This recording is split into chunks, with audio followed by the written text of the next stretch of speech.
What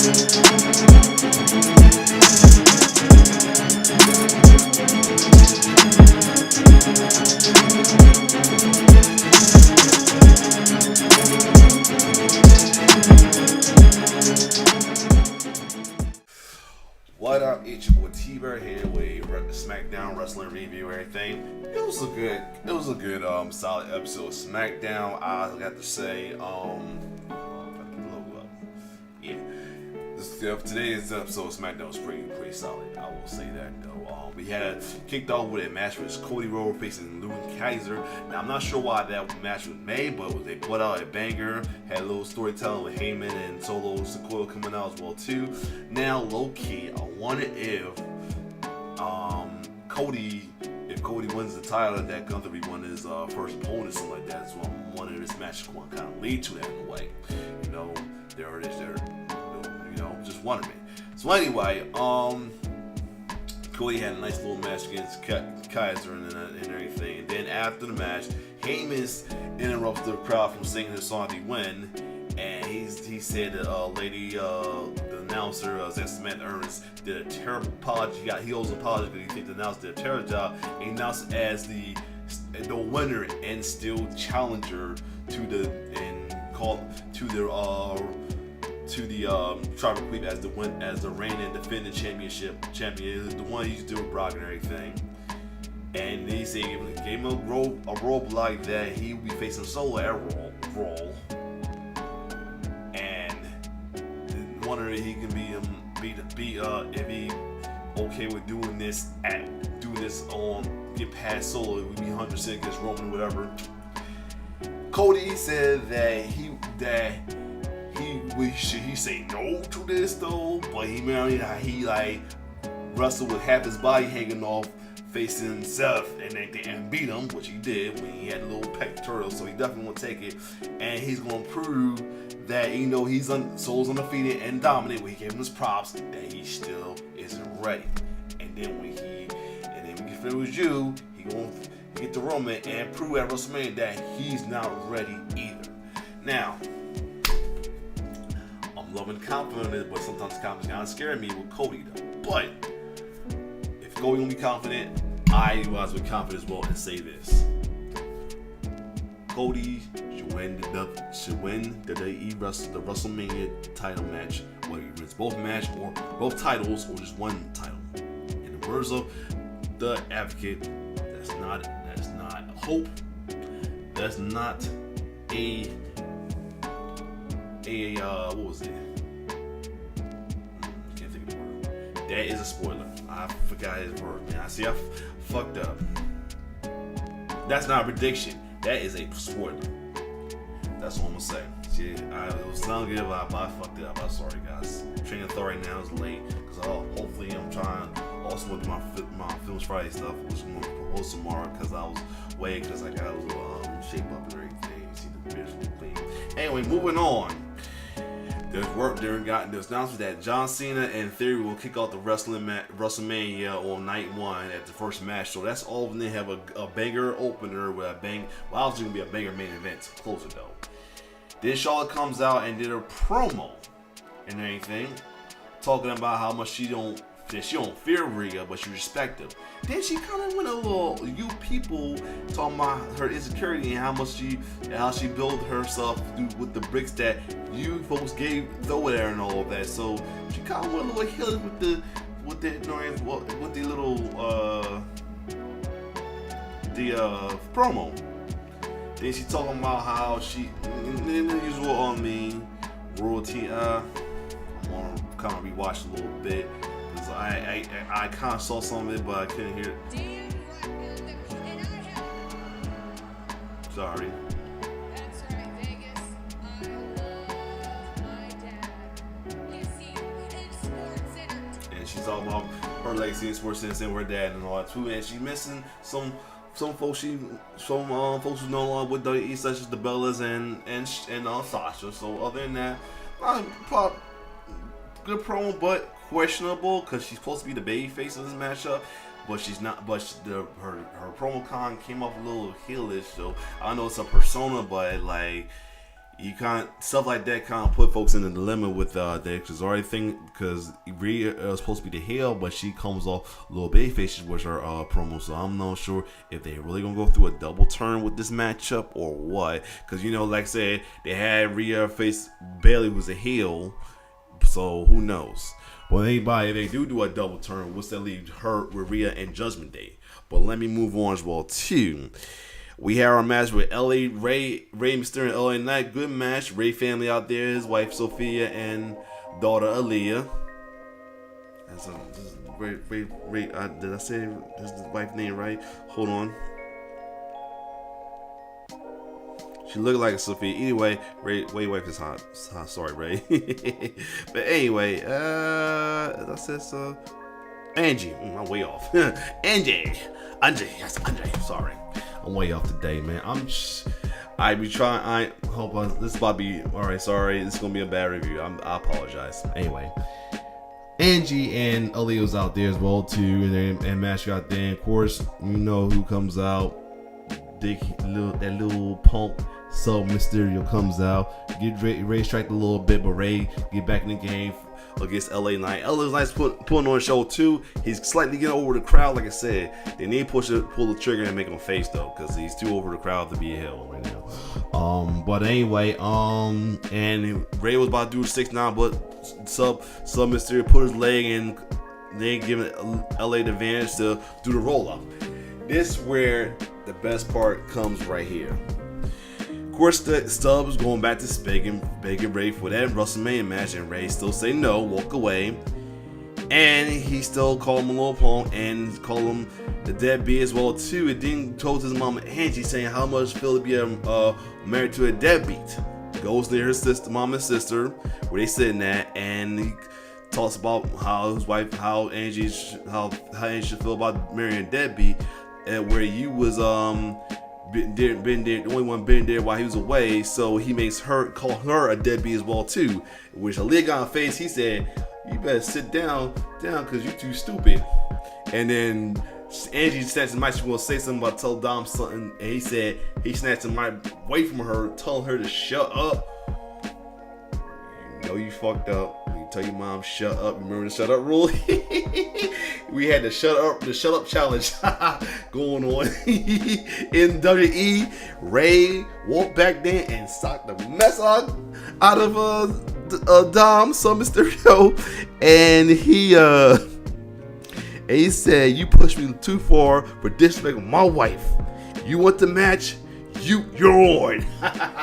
So yes, 1, he finally hit him, and 2, we finally got the match. Now, all the thing is, thank God they did like this, because it was worth saying that Ray wasn't going to accept the match no time sooner. They was going to have Dom ruin the Hall of Fame and all that. I'm hoping they won't do that, man. And sad thing about it, we got wrestling fans who want that to happen. It's like they're wanting to happen. It's almost like if Dom don't beat up Ray at the Hall of Fame, then what are we here for? Or something like, what are we doing? Like it's a must to happen. Like folks are so obsessed with heat that they gotta have shit like that going on. Like no, even Corey Graves, who's a heel commentator, said that should not happen. Don't do it. Reconsider. Shout out to GSV, man. He's trying his best to upload his January best move, but WWE is beating his ass with the copyrights, man. Blocking. Jesus Christ. Anyway, moving on, we have a random behind tag match, but it's actually for the qualifying match, which some randomly put together tag team Xia Li and Lacey versus Shotzi and Natalya, with one of the first teams to win out there, Liv Morgan and Raquel Washington. Anyway, nice little match between the four, with Xia Li and Lacey having a little miscommunication. Then Shotzi take advantage of that miscommunication, and Shotzi and Natty pay homage to the Hart Foundation with the Hart Attack finisher, along with Natalya tapping out Xia with the sharpshooter.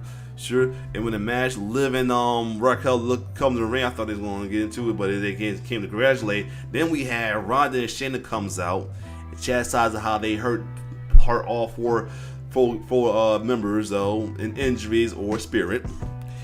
And they said, and Shayna wanted to beat their ass up, go up there and beat their ass down. But Ronda said that they're in Vegas and how much they gave a lot to Vegas. You know, this is based off of their time in UFC and everything too. But they said Vegas don't appreciate them, of course, because they're the hills. They ain't gonna appreciate them. So, and they said they don't need to do anything for them, and also declared themselves part of the tag team, the women's tag title match as well too, or on the no one contender match. Who knows? Another random tag match I don't know about. Not trying to downplay it, just like, you know, who knows. No. Next we had the contract signed with Sheamus and Gunther. Drew come out first, and then Sheamus comes out speaking on how Drew stabbed him in the back and all that for it, because that's the one title he never won or anything. And Drew goes behind, who usually support him, goes on the back, who knew about this, and he said he goes behind back, and Drew says he's tired of the nonsense of him saying he's backstabbing and him with the tweets and on here. He was hoping that after their little match they celebrated him better, but they didn't because he's so bitter. And he said that reason why I'm doing it because I know I can beat Gunther, something he couldn't do. And they about to go at it. And then Gunther comes out and wants justification for the triple threat match. And he said he would justify things by beating, at the signing, he was justifying things by beating both Sheamus and Drew. And he said, I can beat you too, Ridge. And he stares at Bush, aka Pete Dunne, and say, what are you looking at? And Pete Dunne, you know, Bush is a wild, scrappy dappy dude, firecracker, and goes in and jumps on them and everything. And Gunther corners Al Pierce telling him to make the match right now. So we get a little history match between Gunther and Bush, back then known as Pete Dunne and Walter from the NXT UK day, as well too for the title. During the match going good, then at one point Bush and Drew had eye to eye to each other and everything, and I guess and Drew about to get in his face, Shane pulls him down, and Drew shoves Sheamus, and Ridge get in his face. Look, he's going to go after him, but Drew sidetracks him and ran him to the pole, and then Sheamus comes out and kicks Drew. All the distraction calls Gunther to get the win on Bush, and then Sheamus and Gunther got the face off and everything, with Gunther getting Claymore by Drew and everything, and then Drew and Sheamus face off. This is going to be a nice little triple threat match. I kind of have a feeling Gunther might be dropping that title. Only reason I'm feeling like that is because, one, there's too many talks about him being a contender for the title match, for the Undisputed or the Universal title match, whichever, or WWE match, wherever. If whoever wins it, keep the title or split it. I'm saying, hoping it's still Cody, and hopefully in his way, if Cody wins, I know he's probably going to split it by. But for the Edgelord fan to please them, hope they kind of split it so they can let Roman continue his 1,000 days while Cody holds the WWE belt, unless it's true that Roman is leaving at the Smackdown to take his long, much needed break. I'm calling Roman for that right now because he needs it. Then they had little backstage days with Free Pop is they use a little comment on what's going now on SmackDown, the show they have right now, and then they get confronted by Ricochet and Braun, who they face each other in the match and everything. So a little friendly little squabble between two teams and everything. Glad it kept it at that though. Then we had the KO show with KO introducing Sammy, giving his own little interest and everything as well too. And the nicest thing KO did, he made a shirt with KO Mania, like he usually do. But he also said that's on your front, and gave Sammy another shirt with the front saying WrestleZania. Beautiful moment right there. I gotta say, I love it. I'm loving this. Can't wait for this. And of course, the Booster comes in and jump on everything. They be able to Sammy to Kevin come with a chair and everything. So either way, I'm looking forward to that match. I know for sure that KO and Sammy going to take the title. But like I said, I'm a little more confident of Cody women's, but I'm still like not 100% with it because I don't want to be giving my hopes up and then they swerve us with Roman retaining. Who knows?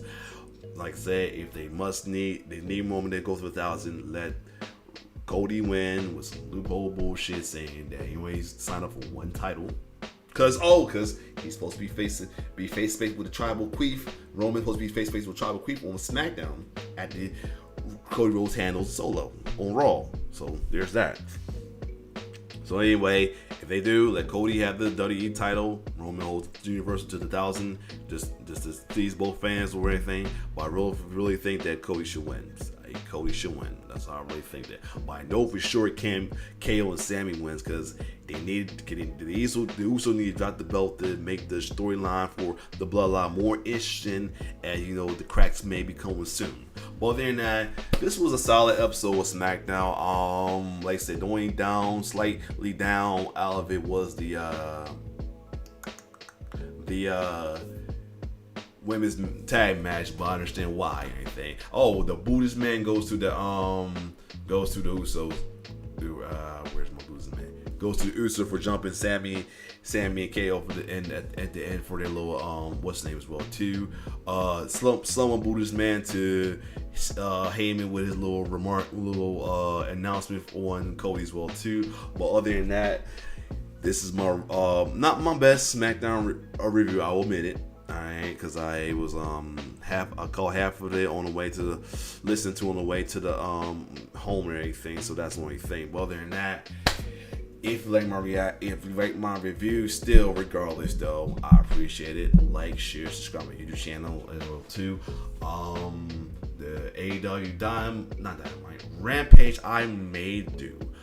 But I may do. Again, I'm behind on Impact. I know another pay-per-view happened on Impact. I might have to check something out to heard a possible face tournament to happen. I at least want to get a glimpse of that. But other than that, it's your boy T-Bear signing off. One love.